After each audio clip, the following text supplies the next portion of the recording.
हरि ओम श्री गुरुभ्यो नमः। सच्चिदानंद रूपाय विश्वोत्पत्त्यादिहेतवे तापत्रय विनाशाय श्री कृष्णाय वयं नुमः।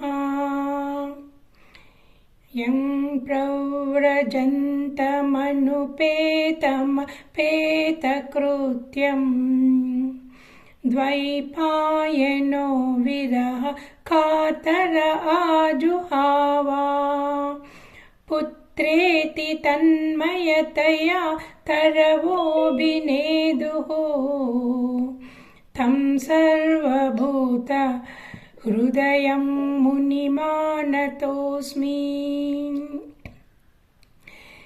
जन्माद्यस्य यतोऽध्वयादितरतश्चार्तेष्वभिज्ञस्वराट् तेने ब्रह्म हृदाय आदिकवये मुह्यन्ति यत्सूरयः। तेजो वारिमृदां यदा विनिमयो यत्र त्रिसर्गो मृषा धाम्ना स्वेन सदा निरस्तकुहकं सत्यं परं धीमहि। नारायणं नमस्कृत्य नरं चैव नरोत्तमं देवीं सरस्वतीं व्यासं ततो जयमुदीरयेत्। Hari Om. I welcome you all to this session of Bhagavatam.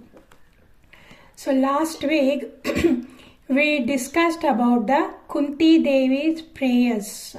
So when Sri Krishna was leaving for Hastinapura after the Kurukshetra war and after installing Yudhishthira as the king, so he was leaving, and Kunti Devi was very sad about it, sad about the separation from Sri Krishna, and she expressed her gratitude in the most beautiful way. And that is what we discussed last time, how we should express our gratitude to Bhagavan for every single benefit, every single blessing we have from him. And as you know, Sri Krishna was very fond of Kunti Devi, and no matter how busy he is, if he happens to be in Hastinapura after the meeting, he will go and meet her. He will give a private time just to Sri Krishna and Kunti Devi, and she will also prepare something specially for him. She would have supervised all the meals for all this the people in the court after the meeting of Sri Krishna, but still she will keep something specially for him, and which only she will serve when Sri Krishna goes to meet him. So that was the beautiful relationship she had with Sri Krishna. Now, thinking about the relationship with the Bhagavan, what should be the inner life of a devotee? So it's very important we learn to look into ourselves, how our mind is behaving. Externally, we do puja, we do elaborate pujas, we prepare naivedyam, and we chant, we listen, we do kirtanas. So this is all external sadhanas. But when we leave the body, do you think any of this will come? It won't come. if it happens to be on the deathbed with some major medical problem, we won't even be able to chant. Remembering Bhagavan itself will become a big problem because the body will be pierced with so much of pain. So mind will be on the body unless we keep practicing all along. Now, what kind of a inner transformation we should have? And that's what tells us how much we have progressed. And the progress we keep falling, but don't get upset about it, is just like learning to cycle. Some people learn to cycle straight away. They don't have much problem. Some people will keep on having problems. Even if there is a small obstacle, the cycle will topple. So the same way with our inner transformation also, at the mind level, it takes time and it varies from person to person. We should not judge anybody about how that person had been in this line for so long, still committing mistakes, still doing that. So that is a bad thing to do. So we have no right to judge anybody, and our mind should be focused on ourselves, how we are behaving, how much of transformation has happened. And this is the mind which goes when we leave this body. All these external sadhanas won't come with us. What happened in our mind, how we have transformed our mind, and that is the one which goes with us when we leave this gross body. So, inner transformation is the most important indicator for us to look into ourselves, how much we have progressed. Is this progress enough to get the grace of Sri Krishna? So what is that? So it says the 4 points we need to look into. Live without pretending. What does it mean? Live without pretending. It means be honest. Always be honest in your day-to-day transactions. And here, without defending. So when somebody says something, immediately we have a tendency to defend ourselves. What I did is right, and that was my mental status at that time, and that was the thought which was going in my mind, and that was the understanding I had. So much many things were going around in me. We immediately come now to defend ourselves. What I did was right.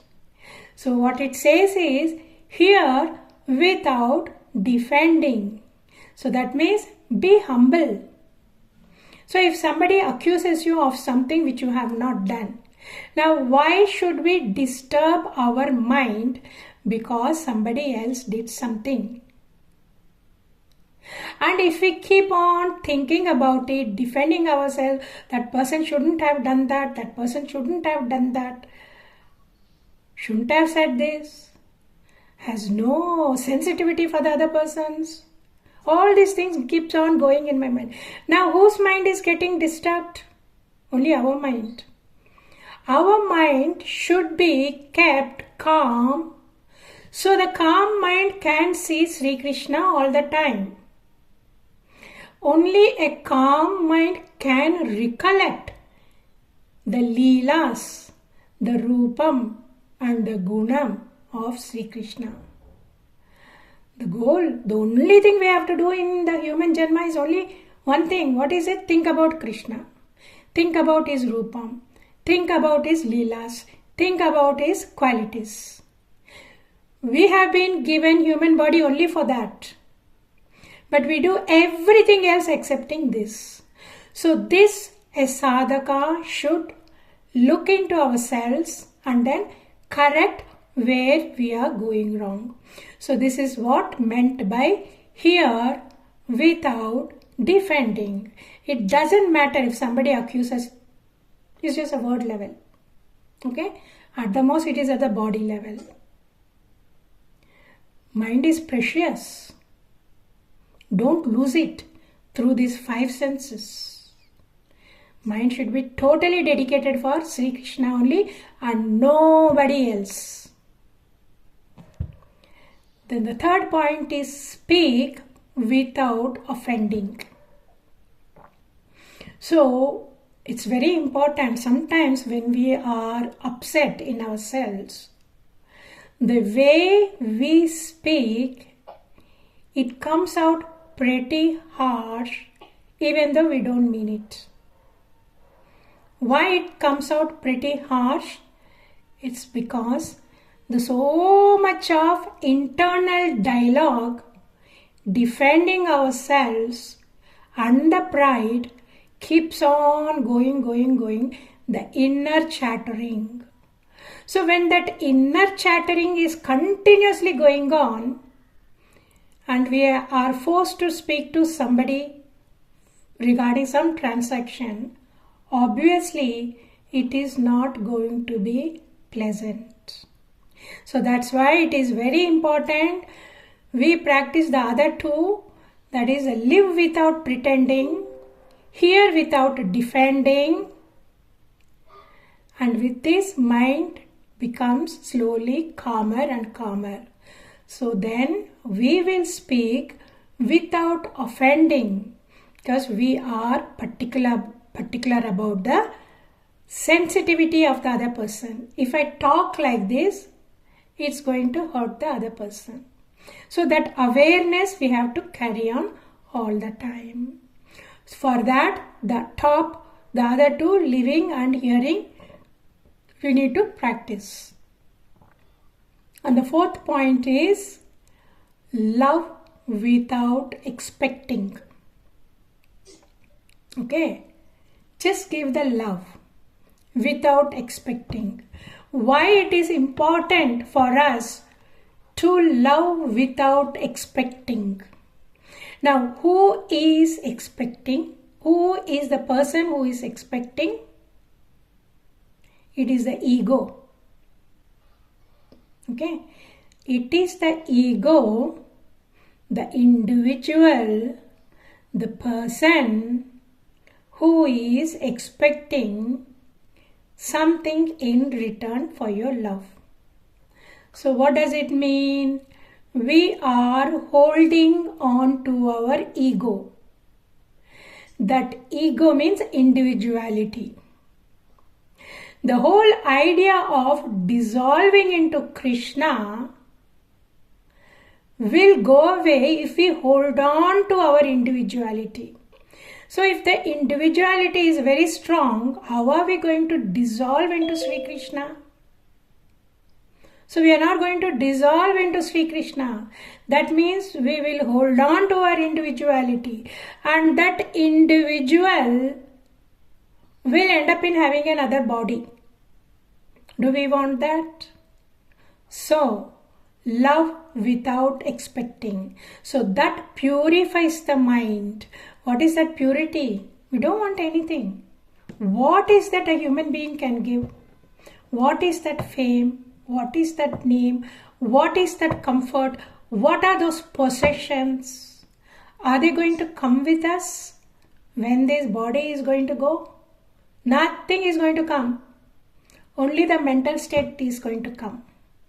And that mental state is the one which determines whether we are going to dissolve into the infinity or to hold on to the individuality and get back into the cycle of birth and the death. Right? So this is why these 4 points: live without pretending, hear without defending, speak without offending, love without expecting. So that means we should be humble, honest, sensitive to the other's feelings, and be pure at heart. So when I talk about this sensitivity, I want to discuss on one particular point. In that, when we are sensitive in the initial stages of sadhana, what happens is when we see people suffering, we get affected emotionally. And sometimes if the mental energy levels are not high, that sensitivity of getting upset for somebody else's hardship is going to bog down emotionally, and that low emotion, that negative emotion, that sadness, that sorrow can continue for a few days. And then what happens? We are not doing anything for the other person, but unnecessarily our mind is getting pulled down by this sadness. This is called a sympathy. So you are sympathizing with the other person. You are sympathetic with the other person. But sympathy has got a drawback unless it has a knowledge. Okay, suppose a person had fallen into a ditch and you are passing by. So you will immediately feel sad about it and you want to help that person. Okay, so if you want to help that person, we should have the intelligence how to help that person. For that intelligence to work, we have to be a little bit strong inside. Otherwise, what will happen is, as soon as you see the other person, reflexly, you tend to help that person by giving your hand. And if you are not strong enough, and if you don't have any other support, you are also going to fall into the ditch. Which means how many people are in the ditch? There are 2 people in the ditch to be rescued. Double the work for the other person who is going to come and help. So this is called the sympathy. The sympathy, without the inner strength and the knowledge, tries to help the other person or to get pulled down by the sad emotion. So that is sympathy. Okay. Whereas the other person comes, okay, another, not this one. There is only one person now in the ditch. Suppose a person had come and he wants to help the other person. He felt sad, but he is strong from within. What will he do? Immediately he will think of some strong help. Either he will go and call the other people for help, or he will find a rope which can be tied to the tree and drop the rope into the ditch and guide the person. He will be standing up only. He will be guiding, and also this person will be looking after himself while helping the rope, so he won't slip down into it. So in that way, what happens? He will be guiding. He has a strong personality. He is emotionally strong. He knows exactly what to do when the other person is in trouble, without himself getting upset about it. So this is called empathy. Okay, this empathy is a spiritual quality. Why it is a spiritual quality? Because this person is empowered from within. He has got the knowledge and he is strong enough to clearly make the decision to help the person, but how to help the person also. An empathetic person will lift the other person, the sympathetic person, lift the other person, the weaker person, from the ditch. Otherwise, two people will fall and a third person got to come and they have to lift two people out. So this we need to look into ourselves. In the initial stages, it happens. So that little depression, and it can pull down into depression. So we need to be careful about it. And especially if it takes a longer time to recover from that, do pranayama, do the chanting, and also become aware, by me getting upset about it, it's not going to help the other person.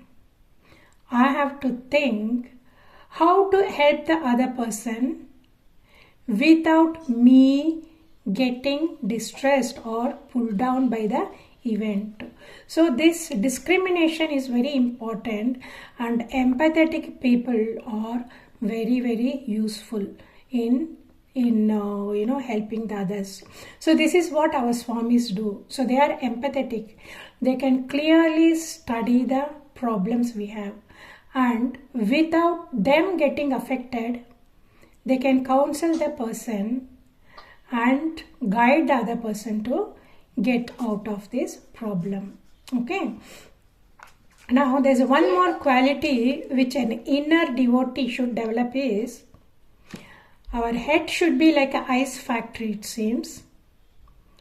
Head should be like an ice factory and mouth should be like a sweet factory. Okay. So isn't this a beautiful combination?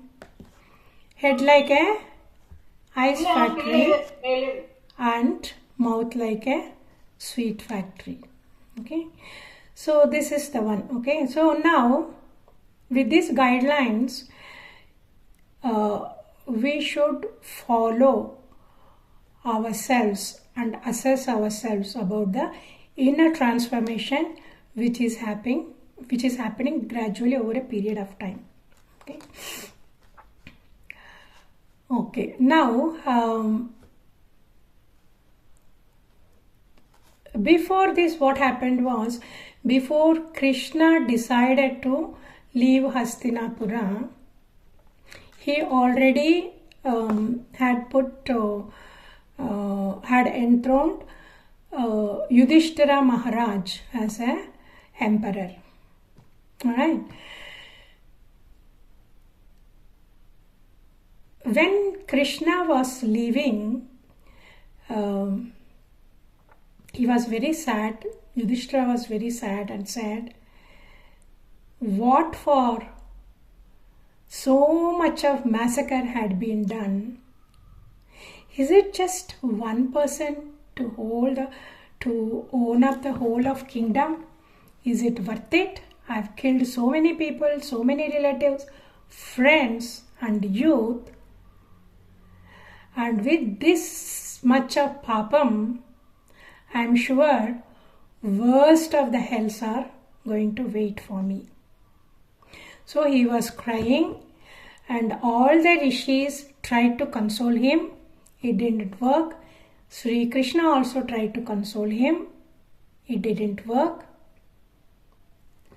And in fact, if Sri Krishna decides, it's not difficult for him to console him and make Dharmaraja realize the whole contest under which the whole of Kurukshetra war had taken place. It's not difficult at all, but Sri Krishna has another point, another idea in his mind. He wants the whole world to know how exalted his favorite devotee Bhishma Pitamaha. So he wants to glorify Bhishma Pitamaha.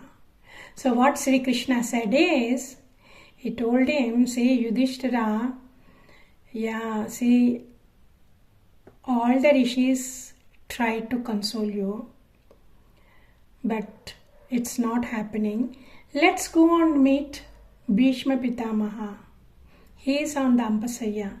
Let us go and meet him, and you talk to him and you ask him about the knowledge, how you should rule the kingdom.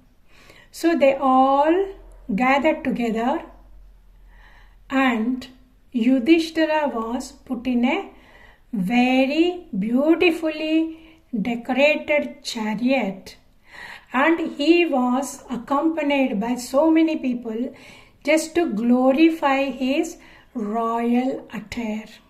Because Bhishma Pitamaha had lot of affection for the Pandavas, and he was always on the side of the Pandavas, but because of the dharma, he felt his impression of dharma, because he had eaten the food of Dhritarashtra and Duryodhana, he felt he should be on the side of the Kauravas.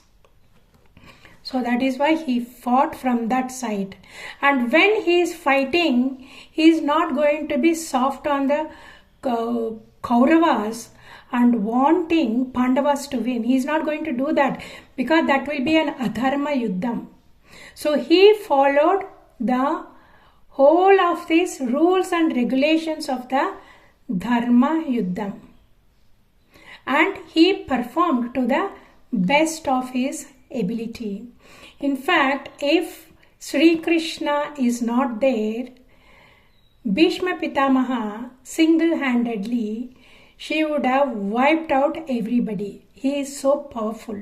He was trained by Parasurama, and also he has so much of energy. In fact, on the 8th day, when Sanjaya was the one who was narrating the whole of the Kurukshetra Yuddha to Dhritarashtra. So when Sanjaya said, "Oh Maharaja, it is the 8th day, and Bhishma Pitamaha, he has not eaten, he has not slept also, but the way he is performing in the battlefield, it is unbelievable. Where did he get that so much of energy from?" For that Dhritarashtra said, it is his tapashakti. Okay, so that is the power of the tapashakti, which I want you all to realize how much power the tapash has got. Unfortunately, we have not been trained for this, for any tapas from our childhood. So this should start from the childhood. It's not going to come when we are 60, 65, we have just entered all this, all the spiritual sadhana. It's not going to happen. But I want you all to realize the power of the tapas, so that we can pass it on to our younger generation. So tapas has tremendous amount. So what exactly is that tapas? It is the intense sense and mind control. That's all, nothing else. Okay, sense and mind control. Okay, it sounds very easy,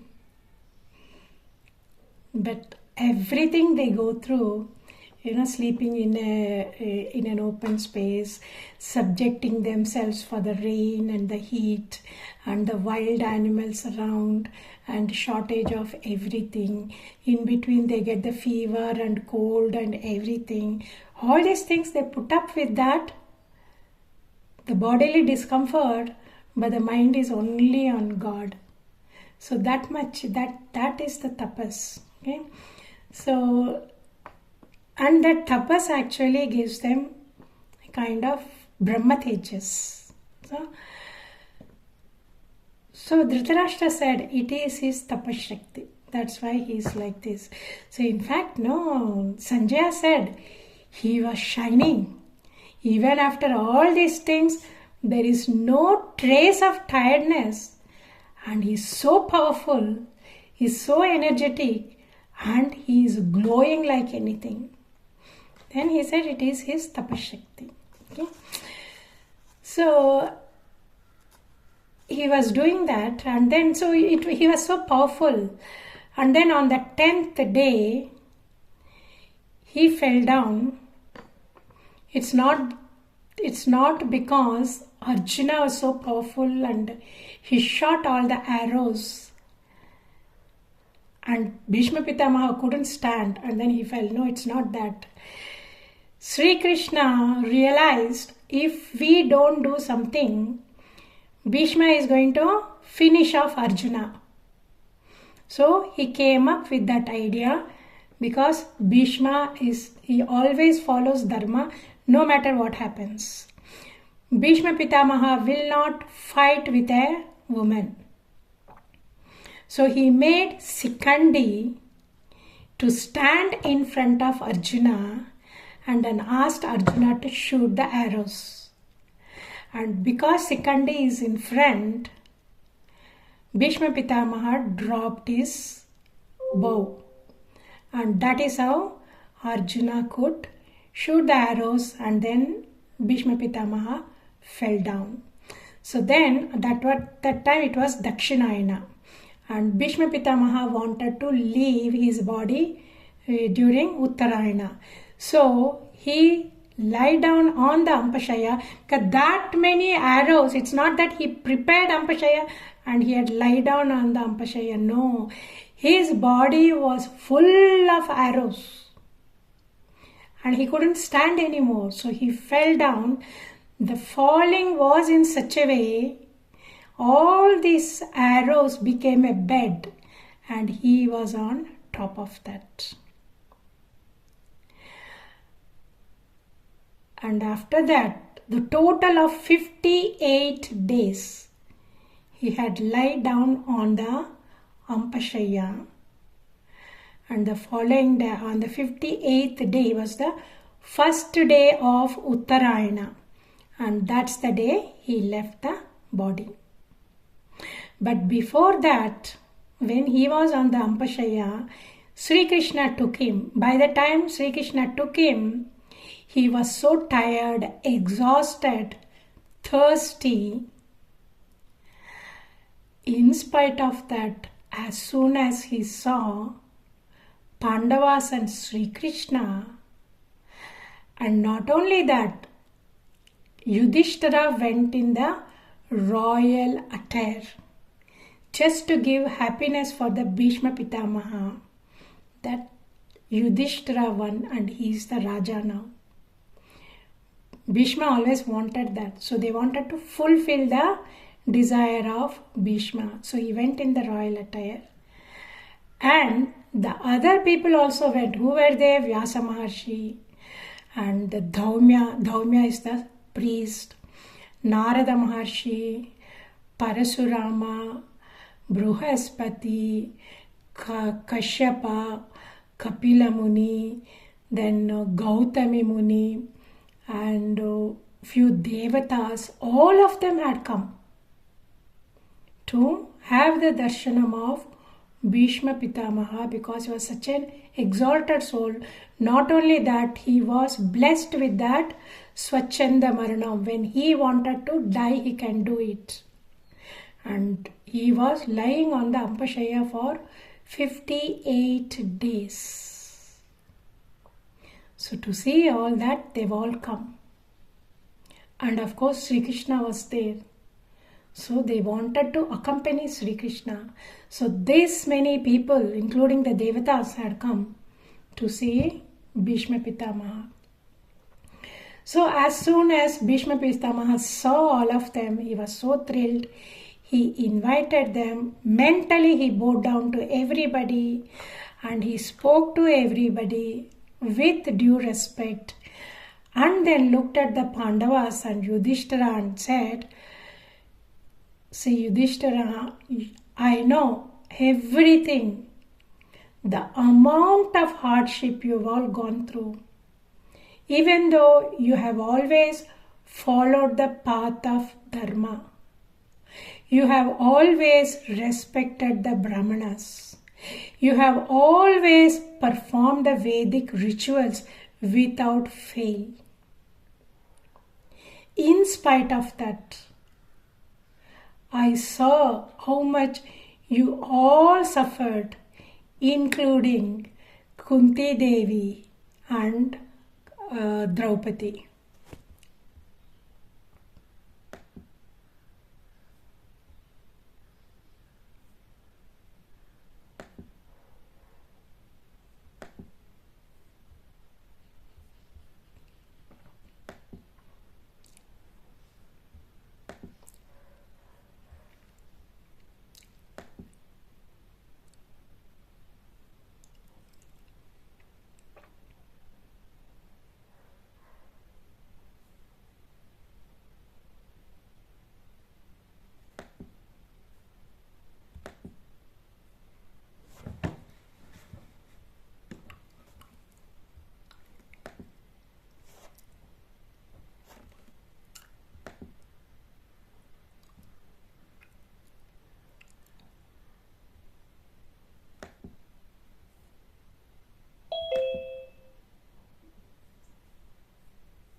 Okay, I will slowly start repeating what we have already done.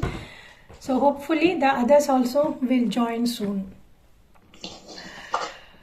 So when they all come, he said, see, you all had gone through so much in your life, even though you have followed the path of Dharma. And you had Sri Krishna also with you, protecting you. It's very sad this much happened, but it must be because of the effect of the time. Nobody can transcend the time, and nobody can escape what they have to go through. It may be time, it may be planetary positions, but all these things happen because of the will of Bhagavan. Even the greatest devotees go through so much of hardship because it is Bhagavan who wants it this way, and nobody can explain or understand why all these things are happening to the greatest devotees. We just have to depend on him, pray for his grace, and continue on the path of Dharma, no matter what happens to us. As he was getting tired and thirsty, so he wanted water, and Sri Krishna looked at Arjuna, and then Arjuna shot the arrow, and then with the mantra, so his astra he had shot, and so there was a fountain of water, and Bhishma Pitamaha became a little bit energetic, and he started talking and giving all this. And then he said, then Sri Krishna prompted Yudhishthira to ask him about the knowledge, how to rule the country. So he wanted Bhishma Pitamaha to give the knowledge of Rajadharma to Yudhishthira. So he prompted Yudhishthira, and when Yudhishthira asked, Bhishma Pitamaha said, "O Sri Krishna, you are the one who gave all the knowledge to us. Can you hear me?" Oh, okay. Sorry, I didn't realize my phone was off. Can you hear me now? Can somebody answer, please? Yes, we can hear you. Okay, fine. Where did I? Yes. So Bhishma Pitamaha told Yudhishthira, so you have followed all the Vedic principles. You were very courteous to the elders and to the Brahmanas, and you never transgressed the path of Dharma. It's very sad to know why all these things happen to you. And it's very sad to know even the greatest devotees, they suffer. And you had Sri Krishna by your time all the time, but still you had to suffer so much. So what could be the reason? It may be the time. And nobody can transcend what we have to go through according to the time. Nobody has the power, and it may be the planetary positions. But even the time and the planetary positions are under the influence of the Bhagavan only. Ultimately, he is the one who is responsible, and even greatest of the Jnanis fail to understand the doings of the Bhagavan and why such great devotees suffer so much. Anyway, with the help of Sri Krishna, You have passed all that, and I am very happy to see you as a king of the whole kingdom. And then Sri Krishna asked, he prompted Yudhishthira to ask Bhishma Pitamaha about the Rajadharma, because Bhishma Pitamaha lived for 256 years, so he has so much of knowledge, and not only that, he was trained by Parasurama, and not only that, he followed the path of Dharma all along. So Krishna felt he is the best one to advise Yudhishthira about it.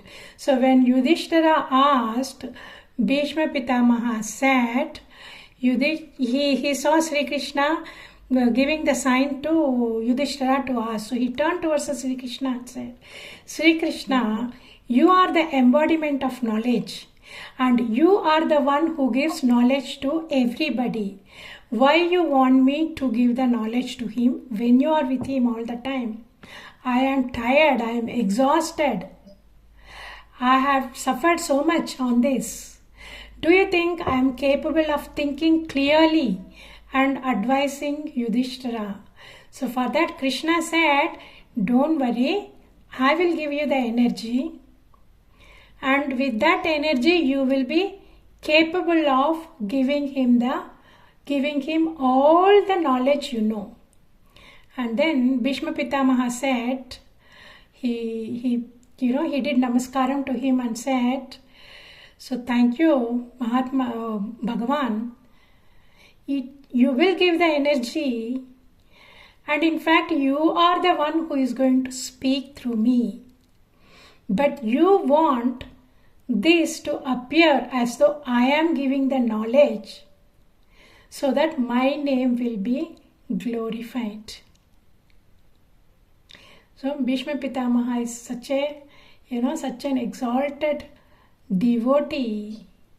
He gives all credit to Bhagavan, and when things goes wrong also, he believes Bhagavan has got a plan which is best for us. So this is the attitude we have to learn.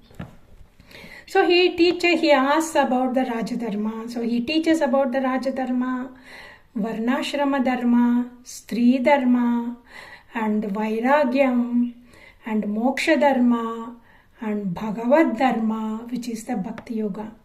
So he gives a detailed knowledge of everything, and it is beautifully given in the Mahabharata.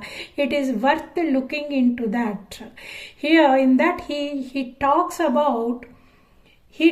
everything in detail to such an extent, how to appoint the people in his court, and for what kind of purpose and what kind of personality will choose, and how to appoint a Gudachari, how much to trust him, and also to keep an eye on the Gudachari to make sure the Gudachari is not making friends with the enemy, the next door enemies, and passing on the information. So that much detailed information Bhishma Pitamaha had given to Yudhishthira. So it will be very interesting for all of you to go through that, and if possible one day I will make 1 hour, half an hour session, and I will take it as a special class, so you will know how deeply people in those, especially the people in the high position, thought of it, to do everything in detail in the dharmic way. So he said all these things, and now it is almost the time for the Uttarayana to come. And now he said that Uttarayana had come, the first day. Bhishma Pitamaha said, now the time had come. I have been blessed by the presence of Sri Krishna in the last minute. and he is kind to stand in front of me at the time of leaving the body. And I pray to him to stay there till the last second. And then he does the Stuti.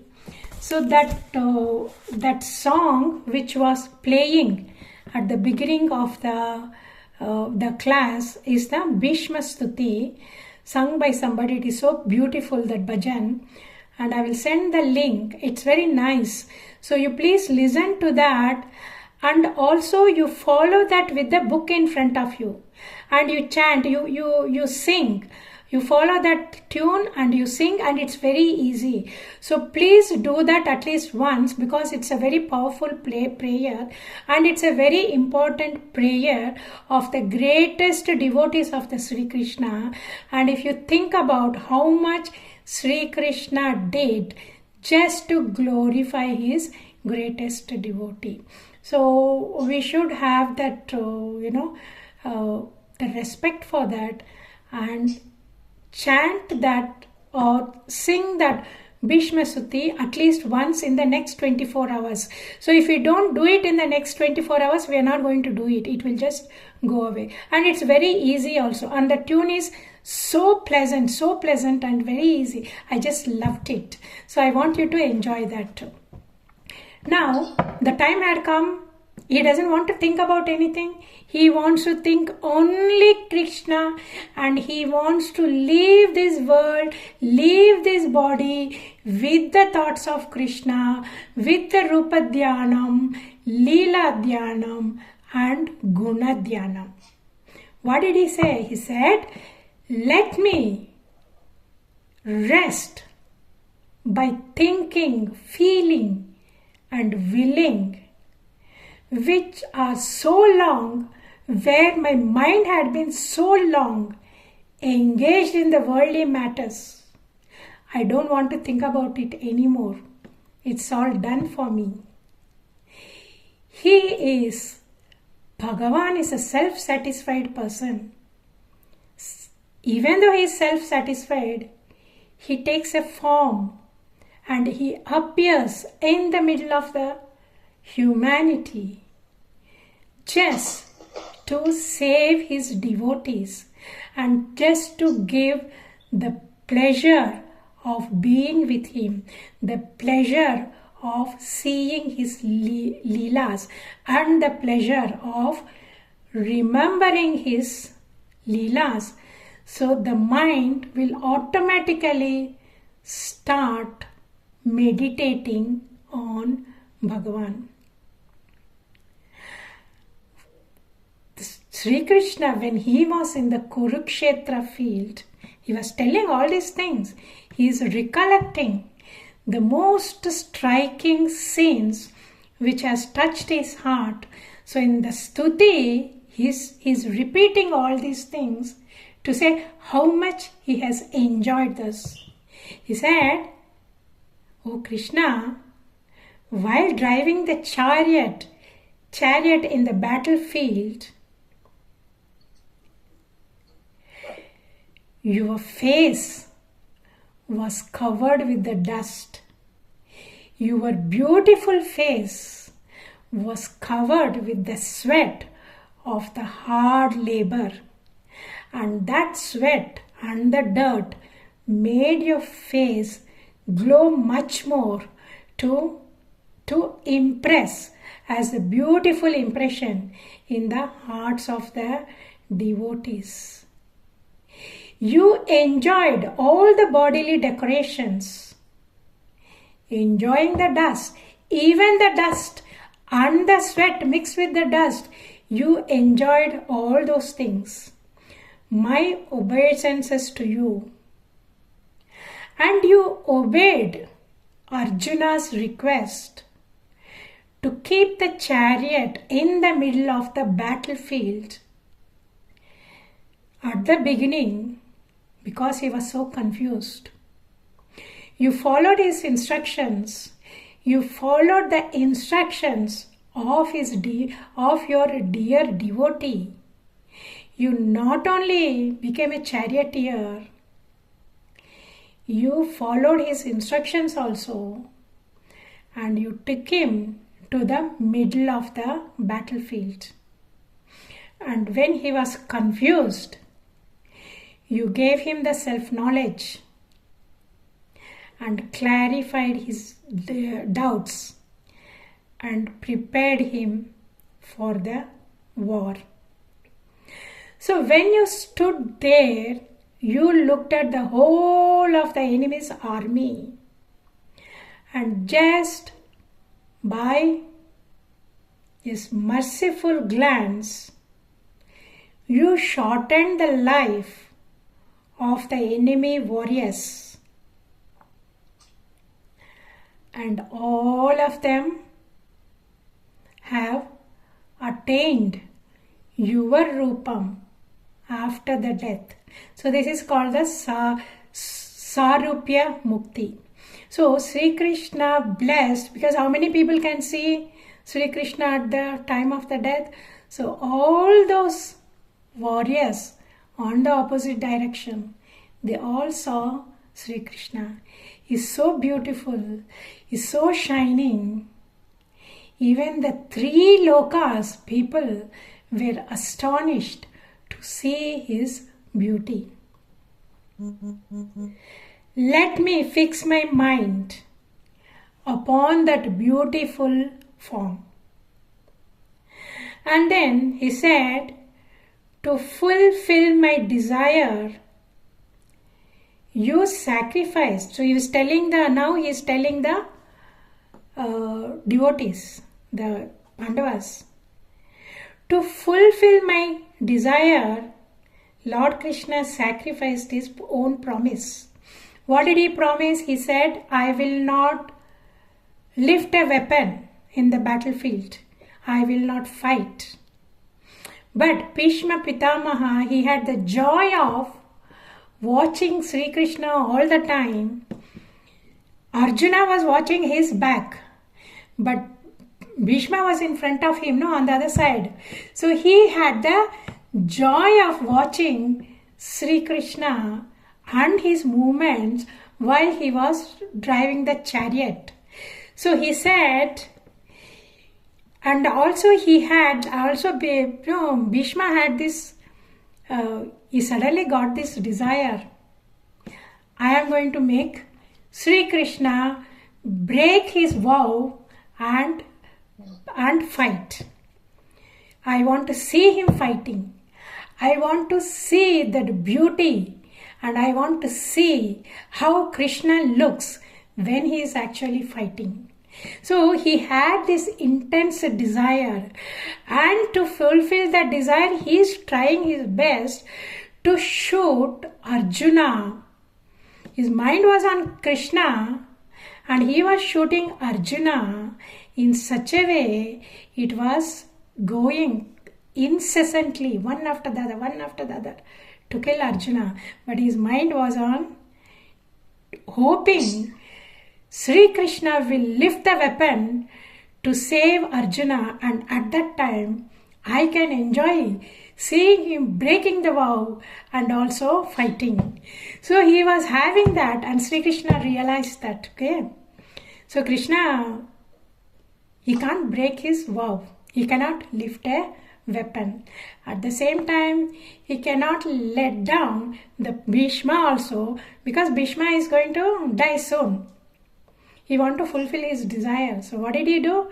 He immediately jumped out of the chariot and picked up the wheel of the chariot, and he held it, and in anger he rushed towards the Bhishma, just like the lion rushing towards the elephant to pounce on it.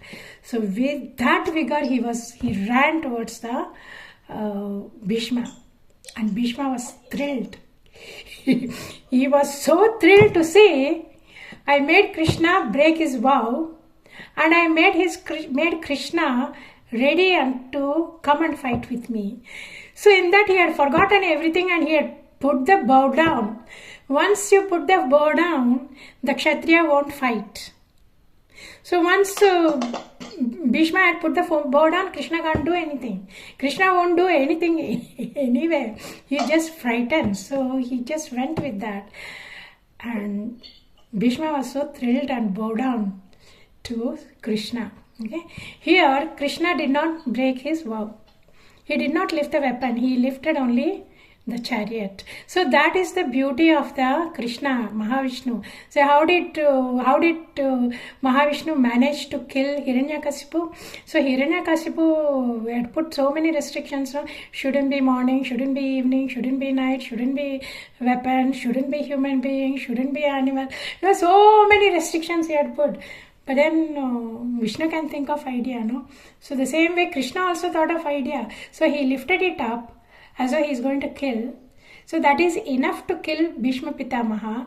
But he knows. He knows when to put a stop. He knows how to run the drama. He knows how to make the Bhishma drop the bow. So the whole thing happened and he had bowed down and, so it was fulfilled. So he's telling, after getting down the chariot, he picked up the broken chariot wheel and rushed at me just like a lion attacking an elephant.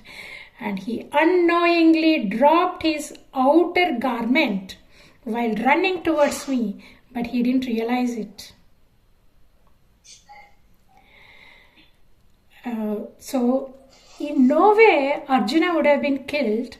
How can anybody kill Arjuna when Krishna himself is shielding him?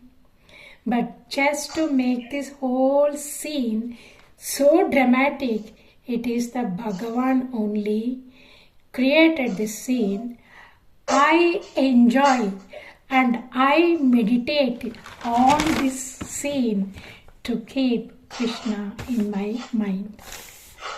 And he also said, see, at the moment of the death, let my concentration be on the Parthasarathi with a whip in his right hand and his left hand holding the reins, carefully driving the Arjuna's chariot. So this is the most beautiful scene, and this scene is the one, whenever there is a Bhagavad Gita, this is the scene which comes. Mahabharatam, this is the scene which goes on the books. So that scene impressed Bhishma Pitamaha. When he was on the Ampashaya all along, he was recollecting all these scenes, so his mind will remain with the Sri Krishna. What did he do? He did the Rupa Dhyanam when he described about the beauty of the Bhishma Pitamaha, and he did the Leela Dhyanam when he described how he saved and how he picked up the wheel and came. So that is a Leela Dhyanam. And also he spoke about the Guna Dhyanam. He always wanted to praise his devotees, protect his devotees. He wants the whole world to know a devotee like such and such a person existed. So that is why you will see in Bhagavatam so many of those devotees. And he also said, Bhishma Pitamaha says again, one more Stuti is coming.